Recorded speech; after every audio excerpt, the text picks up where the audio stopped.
Salam dəyərli İntizar Radyosu izləyiciləri. Mübarək Cümə gününün axşamında İmam Mehdi süfrəsindəyik.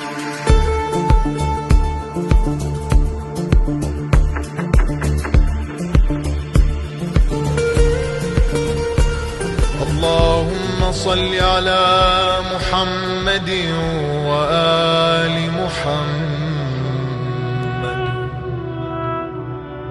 أولي الأمر الذين فرضت علينا طاعتهم. Zamanın və zalimların zülm və zülmət yükü altında inləyən 21-ci əsrin Əhl-i-Beyt ailəsi hər gün zamanın Tanrım adına açılır Əbu Salih, Əbu Salih, Əbu Salih, ya İmam-ı Zaman, harda olsan da bizləri yad et.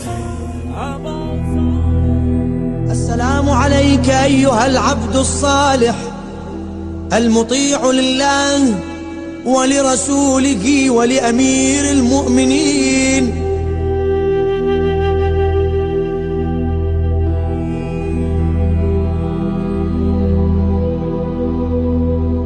Bismillahirrahmanirrahim. İslam dini doğulduğu gündə, ilk günlərində insanlar dəstə-dəstə Allahın dininə üst tuturdular. Peyğəmbər də